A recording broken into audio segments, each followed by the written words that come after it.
Hi hello అందరికీ నమస్కారం. నేను మీ తీన్మార్ మల్లన్న అభిమానిని. తెలంగాణ జాగృతి వాళ్ళు నిన్న మల్లన్న గారి పైన ఒక ప్రెస్ మీట్ పెట్టారు. ఈ వ్యక్తి అసలు ఈ బీసీ ఇతని పేరు తెలియదు, ఇతను ఊరు తెలియదు, ఇతని ప్రాంతం తెలియదు, మనం ఎక్కడ ఉంటాడో ఇతను అసలు. ఈ మనిషి నిన్న తీన్మార్ మల్లన్నను ప్రశ్నిస్తూ మాట్లాడడం ఒకసారి మీరు వినండి. ఏదైతే తీన్మార్ మల్లన్న ఇలా కవితక్క మీద అవాక్కులు చెవాకులు పెళ్తుండో, బిడ్డ జాగ్రత్త తీన్మార్ తిక్కర మల్లిగా ఇంతకు ముందే నీ మీద దాడి. మల్లిగా ఎవరంటున్నారో నువ్వు పెద్ద వయసులో పెద్ద గౌరవిస్తున్నావు. ఇంకా ఇంకా బూతులు మాట్లాడగలుగుతాం మేము. మల్లిగా ఒక ఎమ్మెల్సీ మర్యాద ఇచ్చి మాట్లాడడం నేర్చుకో. గంగిరెద్దులో వెరిగినావు కదా, 50-60 ఏళ్ళు వచ్చినాయి కదా. చేసినాం బిడ్డ, భౌతికంగా దాడి చేసినాం, త్రుడిలో తప్పించుకొని ప్రాణం ఇక నుంచి కవితక్క వీడంటాడు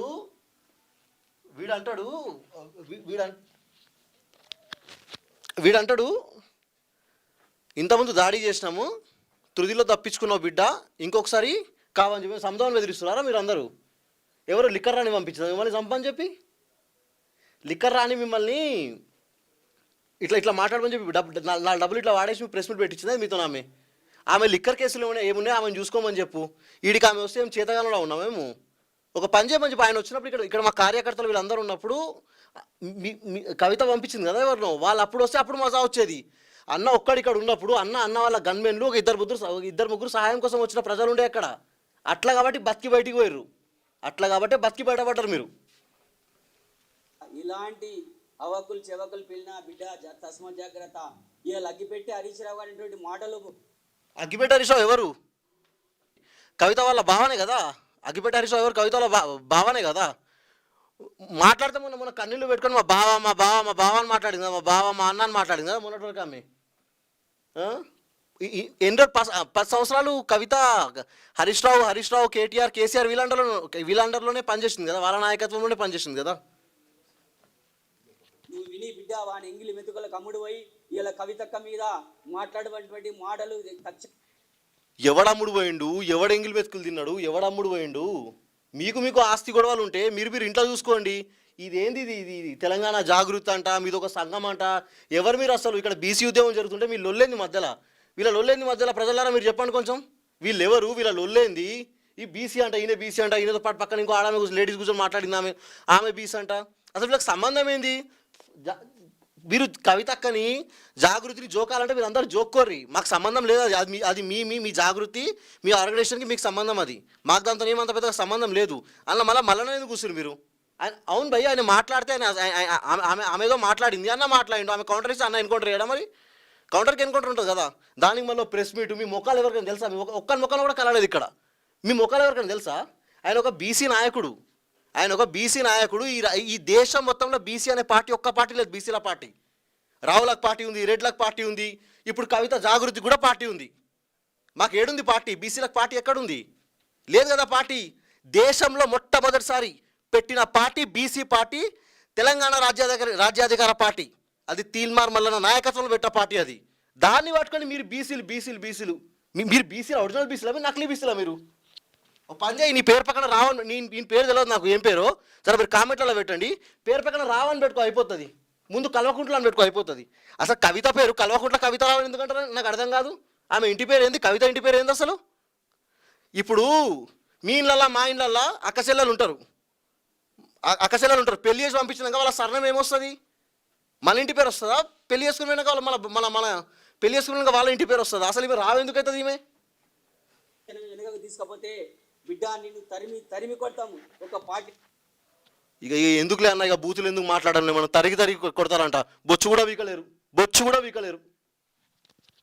పార్టీ పెట్టుకొని బతుకుతున్నటువంటి నువ్వు బతుకమ్మ, అప్పుడు తల్లి బతుకమ్మ అని ఇంటర్వ్యూ ఇచ్చేసి తల్లి నువ్వు తెలంగాణ బతుకమ్మ అని చెప్పి తల్లి ఇంటర్వ్యూ ఎవరు ఇయ్యలే, పిలిపించింది ఆమె. ఎమ్మెల్సీ 2014లో ఆమె ఎమ్మెల్సీ కాకముందుకు V6 ఆఫీస్కి ఫోన్ చేసి తీన్మార్ మల్లన్న రమ్మని చెప్పండి, ఆయన ఇంటర్వ్యూ వస్తే నేను పబ్లిక్లో పోతున్నాను, నాకు మైలేజ్ వస్తుందని చెప్పి ఆమె రమ్మని చెప్పింది.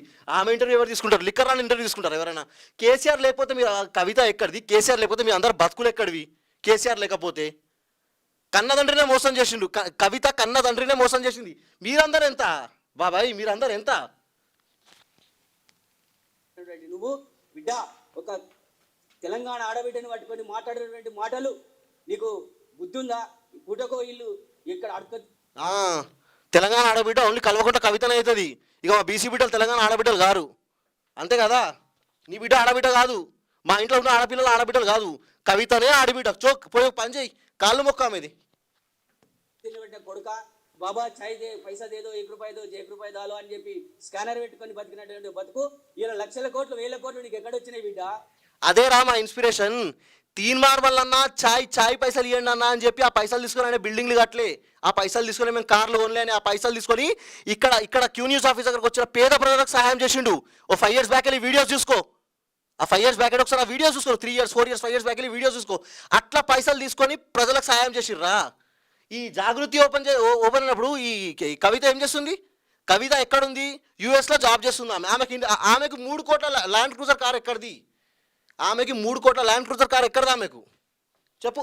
ల్యాండ్ క్రూజర్ కూడా కాదు అది, లెక్సస్ ల్యాండ్ క్రూజర్ కార్ అది. మోర్ దాన్ 4.5 crores కార్ అది. Equal to Rolls Royce. దాని ప్రైస్ అన్ని పైసలు ఏడు నుంచి వచ్చినాయి? జాగృతిలో కొట్టేసిన పైసలు కావా? నువ్వు అరేగిరి అని మాట్లాడక ఇంకోసారి దౌడ వలగొడతా వచ్చి. నువ్వు అరేగిరి అని చెప్పి మాట్లాడక దౌడ వలగొడతా ఇంకోసారి. నువ్వు అరేగిరి అని మాట్లాడితే నువ్వు మా నాయన వయసు ఉన్నావు, వయసు గౌరవం ఇస్తున్నావు, ఉంచుకో. ఇంకొకసారి ఇట్లాంటి పిచ్చాకుట్ల ప్రెస్ మీట్ పెట్టి నువ్వు మాట్లాడకు, అర్థమైందా? పెట్టిసేవలో పోరాటం పెట్టించు. మేము బజార్లో రోడ్ల పైన చూసుకుంటాం, పబ్లిక్లో చూసుకుంటాం. నువ్వు నీ వయసు గౌరవిస్తున్నాము అరేగిరి అని మాట్లాడినావు అనుకో, మంచి కూడా బిడ్డ. మరి ఎవరైనా నీకు న్యాయం జరుగుతుంది నా దగ్గరికి, తీన్మార్ మల్లన్న దగ్గరికి కొంత న్యాయం జరుగుతున్నటువంటి వ్యక్తులు నీ దగ్గరికి వస్తే చెప్తా. నా కళ్ళ ముందు ఎలా తీన్మార్ మల్లన్న బయట ఒక ఆమె సాయం కోసం వస్తే 10,000 ఇచ్చారు, 10,000 ఇచ్చారు ఒక ఆమె సాయం కోసం వస్తే. నువ్వు మాట్లాడుతున్నావా? నువ్వా మాట్లాడేది? నువ్వు వాళ్ళని బ్లాక్మెయిల్ చేసి వాళ్ళ ల్యాండ్ సెటిల్మెంట్ ఈ సెటిల్మెంట్ చేసుకుంటా ఇక లగ్గిపెట్టి హరీష్ రావు. అరే బిడ్డ హరీష్ రావు, నువ్వు ఏకైతే ఉస్మాన్ యూనివర్సిటీలో విద్యార్థుల మీద నైట్ పూట అలిసిపోయి బస్ స్టాప్లో పడుకున్నటువంటి మీద విద్యార్థుల మీద బ్లాంకెట్లు కప్పుకొని పడుకున్నట్టు విద్యార్థుల మీద గుర్తు తెలియని వ్యక్తుల్లాగా పంపించేసి పెట్రోల్ పోసి నిప్పంటించినట్టు అగ్గిపెట్టే హరీష్ రావు, నీకు అగ్గిపెట్టే దొరకలే బిడ్డ. అక్కడ నీ నుంచే స్టార్ట్ అయినాయి కదా తెలంగాణ ఉద్యమకారులు అగ్గిపెట్టే పెంచుకొని ఆత్మహత్యలు చేసుకున్నటువంటి వాళ్ళు. నువ్వు అవాకులు చెవాకులు పేలి ఒక తీన్మార్ మల్లన్న మాట్లాడి, అరే తీన్మార్ మల్లన్న నువ్వు ఇట్లా తిట్టు మంచిగా ఉంటుంది, ఇట్లా తిట్టుకో. మీరు రావులు మరి అట్లా హరీష్ రావుని తిట్టుకో. నువ్వు ఎంతైనా తిట్టుకో హరీష్ రావుని, మాకు సంబంధం లేదు. నువ్వు చేఫిట్ గార్డని తిట్టుకో, లేకపోతే లబ్బర్ చెప్పులు వేసుకోవడం తిట్టుకో, అగ్గిపెట్ట దొరకలేదని చెప్పి అగ్గిపెట్ట రాజా అని తిట్టుకో. నువ్వు ఏమైనా తిట్టుకో, మనకు సంబంధం లేదు. నువ్వు ఇట్లా చేయి, నువ్వు తారీఫ్ చేస్తావు, నువ్వు ఇట్లా చేయి. ఇంకోటి అంటాడు ఏదో ల్యాండ్ దందాలు ల్యాండ్ సెటిల్మెంట్ నువ్వు వచ్చి చూసినావు, నువ్వు అన్నకు పిఎలా వర్క్ చేసినావా?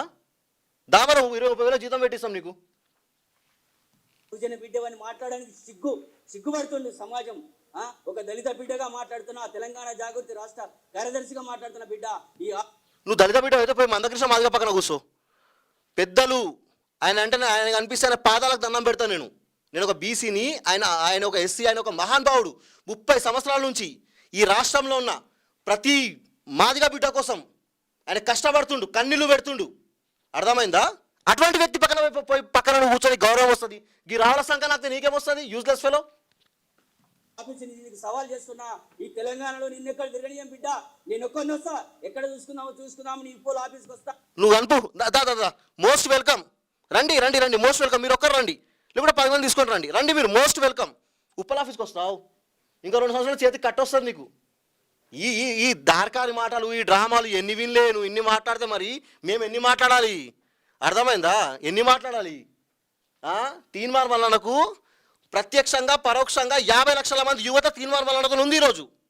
నీకు సాక్ష్యంగా అలా పోయి క్యూ న్యూస్ ఉందా? Q news, Teenmar Mallanna official, Shanarthi Telangana, ఇవన్నీ పేపర్స్ ఇవన్నీ ఛానల్స్ ఎన్ని అవుతున్నాయో అందులో వ్యూస్ ఎన్ని వచ్చినా నువ్వు చూసుకో ఒకసారి. నీ వీడియోకి నీకు ఎన్ని వ్యూస్ వచ్చినాయో చూసుకో. నువ్వు ఎన్ని వ్యూస్ వచ్చినా అంతమంది మొత్తం మా సైన్యమే. తిరగనియడంట. వస్తాం, కొన్ని రోజులకు ప్రజల్లోకి వస్తున్నాం, పుష్కలంగా మొత్తం ప్రజల్లోకి వస్తున్నాం, అప్పుడు చూసుకుందాం. నువ్వు ఎంతమందిని నీ గుండాలని ముడి పెట్టుకొస్తావు? నేను ఒక దళిత బిడ్డను ఒక్కటే వస్తా బిడ్డ. అరే ఏ కులం? నువ్వు దళిత బిడ్డ కాదు, నువ్వు రావు బిడ్డవు. నువ్వు కోల్పోయినావు సమాజంలో. నువ్వు దళిత బిడ్డవనే ఏమంటారు, సమాజంలో దళిత బిడ్డవనే సింపతిని నువ్వు కోల్పోయినావు. నువ్వు రావు బిడ్డవి. వీడు కనిపిస్తే వీళ్ళు అందరూ రావని విలువండి. ప్రజలారా అందరు చెప్తున్నారు, ఈయన కనిపిస్తే రావని విలువండి. నేను పేరేం పేరో తెలియదు, ఈయన కనిపిస్తే రావని విలువండి. నేను పుట్టడం అనేది ముఖ్యం కాదురా. ఏయ్ పుట్టుకల గురించి మాట్లాడక అర్థమైందా? ఎట్లా పుట్టినావు, నువ్వు ఎట్లా పుట్టినావు, మరి నువ్వు ఎట్లా పుట్టినావు? మీ ఇంట్లో అడుగుపో పో బాబాయ్, నువ్వు ఎట్లా పుట్టినావు, నీ ఇంట్లో ఎట్లా పుట్టిరు? అందరు అట్లనే పుడతారు, నేను కూడా అట్లనే పుట్టినా. చిల్లర మాటలు మాట్లాడక అర్థమైందా? ఎట్లా పుట్టినావు? ఏం బుద్ధి ఉందా? పర్సనాలిటీ కంటే కాదు, బుర్ర పెరగాలి. ముఖ్యము పలాని కవితక్క రావైన మాత్రం బీసీ సమాజం కొరకు 33 జిల్లాలు తిరిగి బీసీల కొరకు 42% రిజర్వేషన్ కొరకు కొట్లాడుతున్నటువంటి వద్దు కవితక్క మీకు మాకు ఎటువంటి సంబంధం లేదు, మిమ్మల్ని ఇంకా అక్కనే మర్యాద ఇస్తున్నాం. కవితక్క మిమ్మల్ని ఇంకా అక్కనే మర్యాద ఇస్తున్నాము. మీరు మా బీసీల గురించి 33 జిల్లాలు తిరగాల్సిన అవసరం లేదు. మీరు మా బీసీల గురించి మీరు పార్టీ పెట్టాల్సిన అవసరం లేదు. మీరు పార్టీ పెట్టుకుంటే మొన్న మల్లన్న గారు చెప్పారు కదా 1,30,000 మంది జనాభా రావాలని చెప్పి. ఆ 1,30,000 మందిని అందరూ ఒక గ్రామంలో తెప్పించుకొని మీరు జెడ్పీటీసీలాగా నిలబడండి. We will appreciate you. మేము వచ్చి మీకోసం పనిచేస్తాం. పట్టుకొని మాట్లాడుతున్నావు. హరీష్ రావు మీద అడుగురా.